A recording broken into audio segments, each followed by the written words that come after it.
Asia cup के रोमांचक match में टीम इंडिया ने श्रीलंका को सुपर ओवर में हरा दिया। भारत ने पहले बल्लेबाजी करते हुए श्रीलंका को 203 रन का टारगेट दिया था। श्रीलंका ने शानदार बल्लेबाजी करते हुए 20 ओवर में 202 रन बनाकर मैच को टाई कर दिया, जिसके बाद मुकाबला सुपर ओवर में पहुंचा, जहां श्रीलंकाई टीम ने पहले बल्लेबाजी करते हुए सिर्फ 2 रन ही बनाए।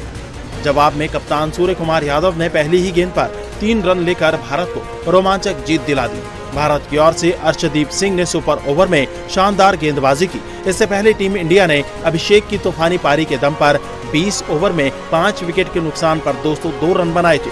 जवाब में श्रीलंका ने निशांका की शतकीय पारी के दम पर 5 विकेट के नुकसान पर 202 रन बना डाले। अब 28 सितंबर को भारत और पाकिस्तान के बीच एशिया कप का फाइनल होगा। प्रधानमंत्री नरेंद्र मोदी आज ओडिशा के दौरे पर रहेंगे। ओडिशा में बीजेपी की सरकार बनने के बाद ये पीएम मोदी का छठा दौरा होगा। इस यात्रा के दौरान वो अमृत भारत एक्सप्रेस को हरी झंडी दिखाएंगे। साथ ही 1700 करोड़ रुपए की रेलवे परियोजनाओं और बीएसएनएल के स्वदेशी 4G स्टैक का अनावरण करेंगे। झारसुगुड़ा से वो 8 IIT के विस्तार की भी घोषणा करेंगे। ब्रह्मपुर में MKCG मेडिकल कॉलेज और अस्पताल के साथ साथ संबलपुर में VIMSAR अस्पताल को सुपर स्पेशलिटी का दर्जा देंगे। इसके अलावा पीएम मोदी राष्ट्रीय कौशल विकास कार्यक्रम की भी शुरुआत करेंगे। पीएम मोदी अंत्योदय योजना के तहत 50,000 लाभार्थियों को सहायता प्रदान करेंगे। वहीं पीएम मोदी झारसुगुड़ा में एक जनसभा को भी संबोधित करेंगे।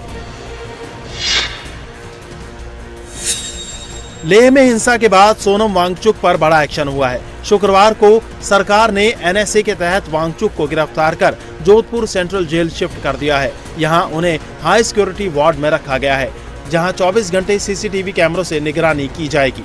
सोनम वांगचुक के खिलाफ ये कार्रवाई लद्दाख को राज्य का दर्जा और संवैधानिक संरक्षण देने की मांग पर हुए हिंसक विरोध प्रदर्शनों के 2 दिन बाद हुई है।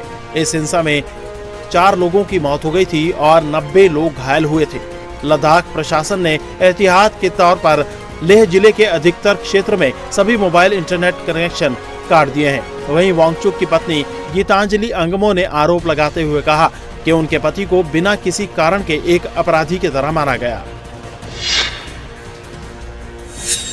छत्तीसगढ़ की राजधानी रायपुर में एक निजी स्टील प्लांट में शुक्रवार को बड़ा हादसा हो गया। फैक्ट्री के निर्माणाधीन प्लांट का एक बड़ा हिस्सा अचानक भर-भरा कर गिर गया। मलबे में दबने से 6 मजदूरों की मौत हो गई। वहीं 6 से 7 मजदूर घायल बताए जा रहे हैं। घायलों को इलाज के लिए नजदीकी अस्पताल में भर्ती कराया गया है, जिनमें से कई की हालत गंभीर बताई जा रही है। रायपुर के सिलतरा गोदावरी इस्पात प्लांट में शुक्रवार की शाम को निर्माणाधीन प्लांट का एक हिस्सा अचानक भर-भरा कर गिर गया, जिसमें कई मजदूर उसकी चपेट में आ गए। हादसा इतना भीषण था कि 6 लोगों की मौके पर ही मौत हो गई। अफरा तफरी के बीच करीब आधा दर्जन लोगों को अस्पताल में भर्ती कराया गया है। इजरायली पीएम नेतन्याहू के भाषण का संयुक्त राष्ट्र में बायकॉट किया गया। नेतन्याहू ने शुक्रवार को जैसे ही UN महासभा में स्पीच देना शुरू किया, कई देशों के डिप्लोमेट्स हॉल से बाहर चले गए। हालांकि नेतन्याहू ने भाषण देना जारी रखा।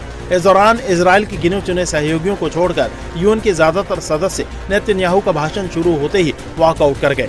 अपने भाषण में नेतन्याहू ने कहा कि पिछले 1 साल में हालात बदल गए हैं। इजरायल ने अपने सभी दुश्मनों को खत्म कर दिया है। उन्होंने दावा किया कि इजरायल ने यमन में हूती, गाजा में हमास, लेबनान में हिजबुल्लाह, सीरिया में असद और सबसे अहम ईरान के न्यूक्लियर प्रोग्राम को तबाह कर दिया।